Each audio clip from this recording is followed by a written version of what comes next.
വയനാടിൽ സ്വകാര്യ ബസ്സുകൾ പണിമുടക്കിലാണ്. ബസ്സുകൾ പലതും വീടുകളിൽ കയറ്റി തുടങ്ങി, വർക്ക്ഷോപ്പിലും. മലബാർ മേഖല എടുത്തു കഴിഞ്ഞാൽ, പ്രത്യേകിച്ച് മലപ്പുറം പോലുള്ള ജില്ലകളൊക്കെ എടുത്തു കഴിഞ്ഞാൽ 20-30% മാത്രമേ ട്രാൻസ്പോർട്ട് സംവിധാനമുള്ളൂ.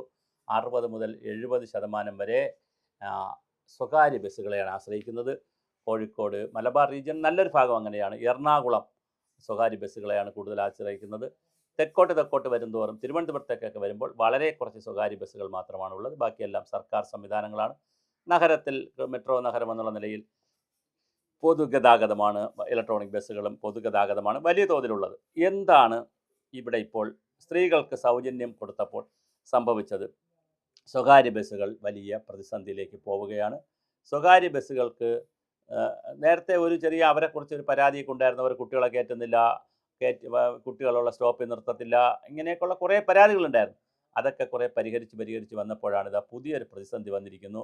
സ്വകാര്യ ബസ്സുകൾക്ക് സ്ത്രീകളെ സംബന്ധിച്ചിടത്തോളം, സ്ത്രീകളിപ്പോൾ ഈ സ്വകാര്യ ബസ്സും പൊതു ബസ്സും വന്നാൽ, KSRTC ബസ്സും വന്നാൽ കൂടുതൽ ആളുകൾ KSRTC ബസ്സിലേക്കാണ് കയറുന്നത്.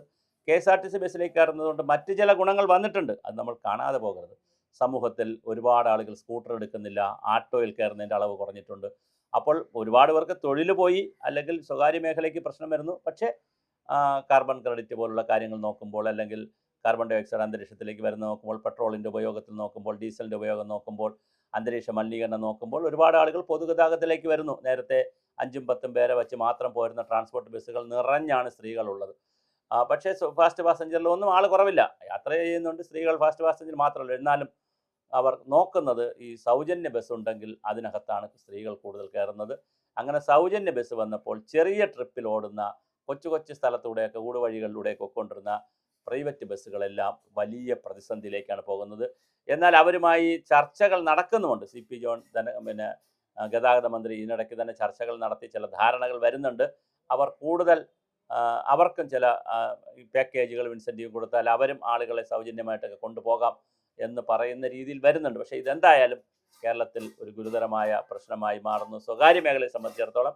പക്ഷേ നമുക്ക് പൊതുമേഖലയെ സംരക്ഷിച്ചുകൊണ്ടും പൊതുമേഖലയിൽ ആനുകൂല്യം കൊടുക്കരുതെന്ന് പറയാൻ കഴിയത്തില്ല. കാരണം ഗവൺമെൻറ്റിനെ സംബന്ധിച്ചിടത്തോളം പൊതുമേഖലയിലേക്ക് കൊടുക്കാൻ പറ്റുള്ളൂ, സ്വകാര്യ മേഖലയ്ക്ക് മാത്രമായിട്ട് ഇപ്പോൾ കൊടുക്കാൻ പറ്റത്തില്ല. അല്ലെങ്കിൽ ഈ KSRTC കൊടുക്കും പോലെയുള്ള ചെറിയ തുക ആർക്ക് കൊടുക്കണം?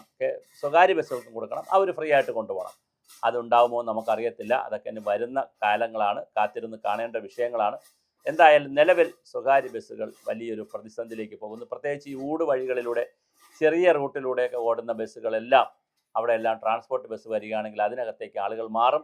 കാര്യം സ്ത്രീകളെ സംബന്ധിച്ചിടത്തോളം, സ്ത്രീകൾ ഫ്രീ ബസ്സിൽ കയറുമ്പോൾ സ്വാഭാവികമായിട്ട് കൂടെ നിൽക്കുന്ന പുരുഷന്മാരും ആൺകുട്ടികളും എല്ലാം കൂടി അതിൻ്റെ കൂടെ കയറും. അപ്പോൾ ഫാമിലി ട്രിപ്പിലേക്ക് പോകുന്നവർ ഈ ബസ് കാണുകയാണെങ്കിൽ, സൗജന്യമുള്ള ബസ് കാണുകയാണെങ്കിൽ, കാരണം അത് സ്ത്രീകൾക്ക് മാത്രമല്ല പുരുഷന്മാർക്കും കയറാം. അപ്പോൾ അതുകൊണ്ട് തന്നെ അതിനകത്തേക്ക് പുരുഷന്മാരുടെ കയറി സ്ത്രീകൾ ടിക്കറ്റ് എടുക്കുന്നില്ല. ആ രീതിയിലേക്കുള്ള ഒരു മാറ്റം വന്നിട്ടുണ്ട്. അപ്പോൾ ലേഡീസ് ഒള്ളി അല്ല. അങ്ങനെയാണെങ്കിൽ പുരുഷന്മാരെങ്കിലും അപ്പുറത്ത് കിട്ടും. ഇതിപ്പോൾ അങ്ങനെയല്ല, ലേഡീസ് ഒള്ളി അല്ലാത്തതുകൊണ്ട് പുരുഷന്മാരും സ്ത്രീകളും കൂടെ ഒന്നിച്ച് യാത്ര ചെയ്യുന്ന യാത്രകളും കിട്ടുന്നില്ല, സ്ത്രീകൾ സ്വതന്ത്രമായി ചെയ്യുന്ന യാത്രകളും കിട്ടുന്നില്ല. അപ്പോൾ അങ്ങനെ സ്ത്രീകളാണ് ഏറ്റവും കൂടുതൽ ഈ പാചക തൊഴിലാളികൾ, അംഗനവാടികൾ, ആശാ വർക്കേഴ്സ്, തൊഴിലുറപ്പുകാർ, ഹരിതകർമ്മസേന, ഇങ്ങനെ തുടങ്ങി, പിന്നെ ടെക്സ്റ്റൈൽസ് നിൽക്കുന്ന നഴ്സുമാർ, അധ്യാപകർ, ഇങ്ങനെ തുടങ്ങി വലിയൊരു ശതമാനം സ്ത്രീകളാണ് ജോലി ചെയ്യുന്നത്, നിത്യവും യാത്ര ചെയ്യുന്നത്, പഠിക്കുന്നത് കൂടുതലും പെൺകുട്ടികളാണ്. അപ്പോൾ അവർക്കൊക്കെ വളരെ കൃത്യമായിട്ടുള്ള സൗജന്യം കിട്ടുന്നത് കൊണ്ട് തന്നെ അവർ ഇതിനകത്ത് കയറുന്നില്ല. സ്വകാര്യ ബസ് വളരെ വലിയ പ്രതിസന്ധിയിലേക്കാണ് പോയിക്കൊണ്ടിരിക്കുന്നത്. അവർ സമരത്തിൻ്റെ വക്കിലാണ്. വയനാട് പോലുള്ള സ്ഥലങ്ങളിൽ അവർ സമരത്തിലുമാണ്.